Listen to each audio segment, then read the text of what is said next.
Ever since I started Freetrail, because I didn't come from a media background, I'd never had a business education, I really took it seriously to really learn, what are you doing?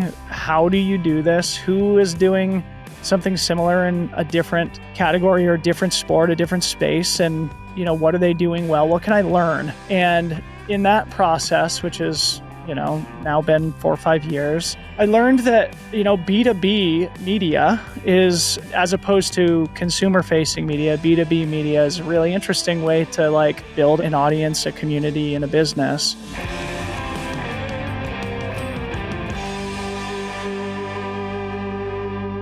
The media landscape has changed. It's no longer Sports Illustrated telling the stories. It's the free trails. It's the single tracks. It's things like that where you, Finn, really anyone can take a camera and a mic and a videographer and capture content and turn it into a cool story. Like I followed my own 50K at Black Canyon with an iPhone and made a 90-second video of it. And it's not the same caliber of storytelling as what Freetrail does or what Finn does with long form documentaries, but anybody has access to publish content at this point. How does Freetrail stay ahead of the curve of this content machine that everyone is vying for everyone's attention in this attention starved economy? Yeah, it's a really good question. And I don't know, frankly. That's part of the reason why I'm I don't know what our future is, because it has become so fragmented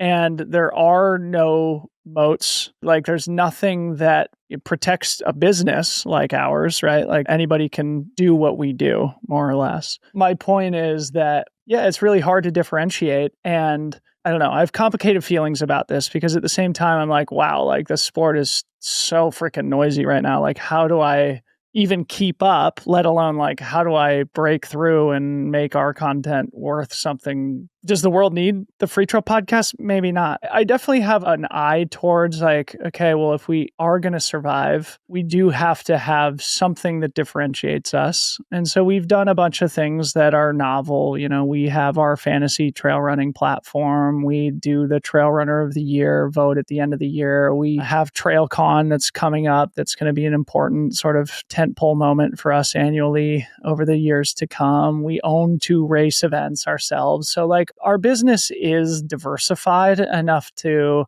I think, withstand any issues that might come about just by virtue of the fact that there's already a million podcasts, there's going to be millions more. I guess those are examples of things that I've tried to do to make Freetrail more resilient, I guess you could say, or just give us a diversified number of touch points with the sport that ultimately, might give us a little bit more staying power as a business. I'm going to push back on something you said. You said there are no moats. Why do you think I'm pushing back on that piece in particular? I mean, what you're going to say is that the personality is the moat, right? Nope. What are you going to say? I think the reason that you have such a hard time, this is me putting on my professor hat. I think a piece of why you have a hard time seeing what the future could look like in a scaled back version of your function with it is because, and please don't take this the wrong way, Freetrail is now bigger than Dylan, right? You've catalyzed it and created this initial momentum, but now community is the moat. The people that you've brought together and the interactions that those people have when you have nothing to do with it, physically, I've seen this interaction happen at races where people meet up because they're stoked on the fact that, somebody's wearing the Freetrail shirt or Freetrail hat or whatever. You did that. And as long as you keep fostering that community experience and you have these touch points where people can interact with you or the other people or the other podcasts within the network at the races, at TrailCon or whatever, everyone's craving in this attention starved environment. Everybody's still craving the real connection, the stuff that happens, between the start and the finish line or at the beer tent or whatever. I think that Freetrail has a quite serious moat when it comes to people. Yeah.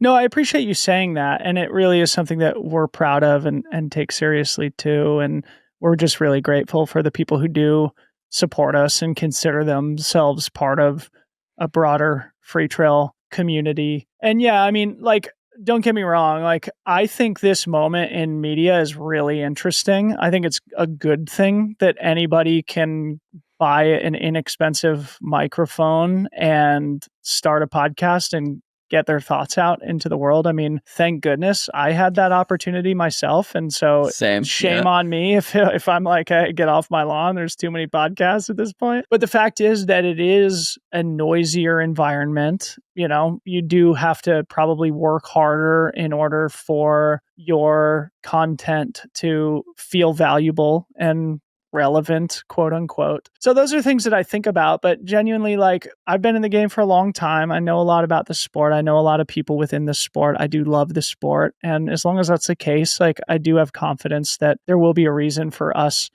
to exist within it. The reason I brought up the personality thing is that I really view in media that is the thing that matters in this day and age, because Right. there's nothing preventing somebody from starting a podcast tomorrow. The people who are successful are the people who can build audience, and the way that you build audience is by, being a compelling person who people want to hear from. I don't fancy myself as a very interesting person. I don't actually fancy myself as a very good podcaster either, compared to a lot of the other people in the profession. I do love it. I do really enjoy it. I'm a very social person, and having conversations with people is, my favorite pastime. And so the fact that I'm able to call it my job is, just something that I probably should be more grateful for than I am, but I still am deeply grateful for it. Somebody said to me once that it's clear that the content that I create is for me, not selfishly, but like I'm personally interested in it, right? Like if I wanted the biggest podcast in running, I wouldn't operate for the long run the way I operate for the long run. I wanted to have those conversations because I want to have those conversations, not because it's going to skyrocket me to the top of the list. Shout out to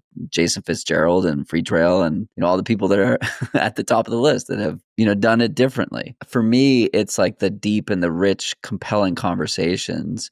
It seems like you're doing it like you just enjoy, the windshield time. It comes out that way. And like the way that you and Aaron engage and interact on Second Nature, it's just like two buds at the bar talking shop. And that's the vibe that I go for with mine. That's what personally I'm distracted constantly, except when I'm podcasting. Yep. I don't know what it is, but when I put my thing on Do Not Disturb and the mic is in front of my face, or I'm sitting down with someone, like that's like a sacred space and I cherish it. So yeah, the personality is definitely huge, but the trust involved in it is critical as well. So when did Second Nature come into the picture? You're 100 episodes in. You're like, my life isn't busy enough. I'm going to add more. Aaron, let's do this thing.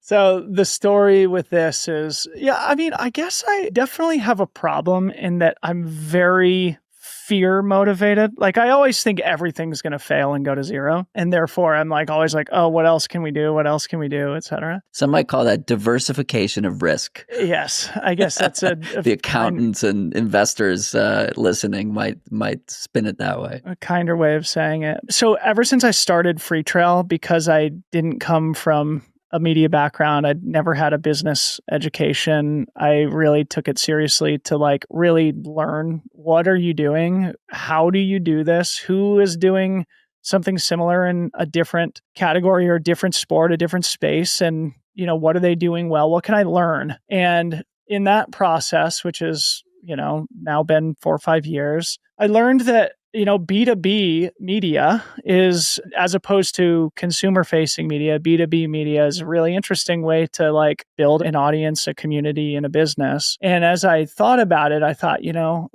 number one, I really enjoy learning about business and learning from operators who've been through the fire. In a lot of ways, it's very similar to when I was reading Anton's blog, trying to learn how to be a professional trail runner. And in the outdoor space, there wasn't really anything that existed that was the format that we've kind of arrived at, where Aaron and I can talk candidly, transparently about what we're dealing with our respective businesses, but we can also bring on people like yourself, people who have been successful and who have a unique perspective and a valuable insight to share with other people who are striving to build something in their outdoor community, in our case. Aaron, like I said, is one of the most important people ever in my career. He's a great friend. I've learned more from him just in terms of how to be a professional athlete and how to think about building a career within sport more than anybody else. So he was a natural sidekick to pursue this with. He was also, a year and a half ago going through something very similar to what you've been going through more recently, in that he was ready to go on his own, to go all in. He's had a very popular and successful mountain biking YouTube channel, and he was ready to really pursue that with all of his effort instead of it being sort of a side project. And so around that time, it made sense for us to